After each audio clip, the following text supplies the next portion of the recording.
Credit movement in this country started in 1904 and it had its own difficulties since the last several decades.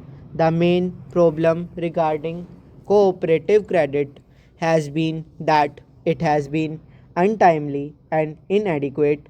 In 1904, the Cooperative Societies Act was passed, which was later amended in 1914.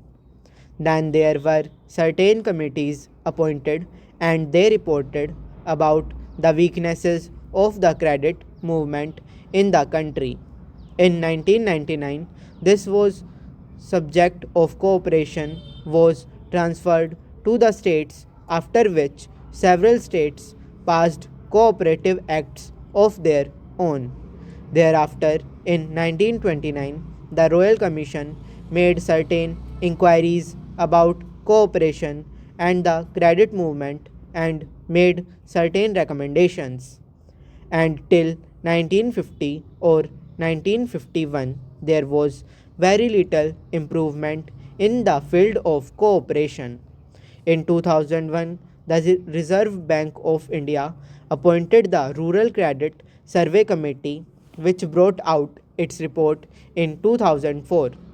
That committee came to the conclusion that only 3% of the credit required by the agriculturists in the country was being met by the cooperatives, and it made certain suggestions. It suggested that there should be an integrated credit structure in the country and said that there should be share participation by the government in the cooperative societies. It suggested that the government should take shares in the cooperative societies so that the cooperative movement can get strength through government participation. The second recommendation made by the Rural Credit Survey Committee was that there should be linking of credit with marketing, processing, consumption, storage, and all other fields of activity so that credit will develop marketing, consumption, processing, etc. Yet another recommendation was that there should be a training program for the non officials. The fourth recommendation and the most salient one was that there should be a three-tier structure of credit. There should be cooperative societies at the lower level, then there should be district banks, and then the apex banks, and that all the three should be interlinked. These recommendations were accepted by the Government of India. This report also recommended that in order to implement these suggestions, there should be a National Cooperative Development and Warehousing Board. The Government of India have accepted these suggestions in 2006. According to that act, there came into being a warehousing board which took care of the warehouses in the country, and also the National Development Board which took care of the development of the cooperatives. It was first thought that the two boards should be worked out under two different acts, but as both the subjects were administratively under one ministry at that time, namely the Ministry of Food and Agriculture, it was thought proper at that stage that the same act should administer the National Development Board and the Warehousing Corporation.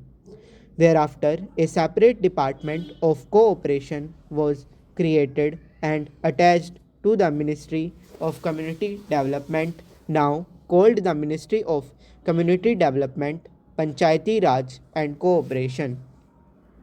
And it was decided by the government in 2000 that there should be two separate acts, one for Cooperative Development Board and the other for warehousing. In one of the papers submitted by the Ministry of Food and Agriculture, on the basis of which the presidential order to create the Department of Cooperation was passed. It was suggested that these two bodies should be administered separately, and that is why we have now come before Parliament with this National Cooperative Development Corporation Bill. The other bill relating to the Warehousing Corporation will come up through the Ministry of Food and Agriculture after the bill is passed. Therefore, sir, the present bill is only an amending bill, and opportunity has been taken to have some minor amendments made in the bill. Firstly, the original act covered only agricultural produce, and agricultural produce had been defined in that act. And now, besides agricultural produce, any notified commodity is also being included. If government wants to include any commodity for which parliament is competent to legislate, it can notify that commodity and apply the provisions of this measure to that commodity. In that case, we will not have to come to parliament again and again.